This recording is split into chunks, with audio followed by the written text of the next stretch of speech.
అందరికీ నమస్కారం. నేను మీ వైద్య వెంకటరావుని, డాక్టర్ దాదేశ్ ఆయుర్వేద నేచర్ క్యూర్ ఫౌండర్ని. చాలా మందికి మనం తీసుకున్నటువంటి ఆహార పదార్థాల వల్ల ఇక్కడ ఉన్నటువంటి ఈ గవదల్లో బిళ్ళలు రావటం మనం చాలానే చూస్తూ ఉంటాం.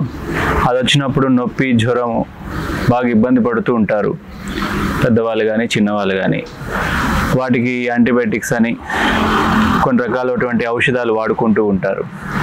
అవేం లేకుండా సహసిద్ధంగా మనం పూర్వ పద్ధతిలో తగ్గించుకునే విధానం ఏముందో మనం చూసుకున్నట్లయితే, ప్రధానంగా గవదలు వచ్చినట్ల వారికి మనకి వేటి నీటితోటి కాపడం పెట్టి బట్టను దాంట్లో పిండి చక్కగా కాపడం పెట్టుకొని, తర్వాత కొబ్బరి నూనె, దాంట్లో కొంచెం ముద్ద కర్పూరం వేసి ఆ కర్పూర తైలం తయారవుతుంది.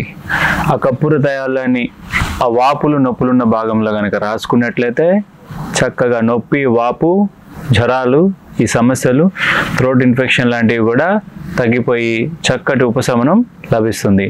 చూశారు కదా, మీ చేతుల్లో చేసుకునే మన పెద్దవాళ్ళు అందించినటువంటి దివ్యమైనటువంటి ఔషధం. ఈ రెండు పద్ధతులతోటి గవద పిల్లలని నివారించుకోవచ్చు.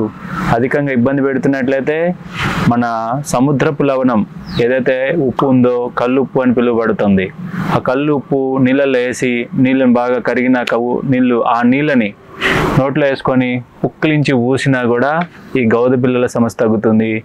అదేవిధంగా నోరు తెరిచి వెచ్చటి ఆవిరి కూడా తీసుకున్నట్లయితే గవద పిల్లల సమస్య తగ్గుతుంది.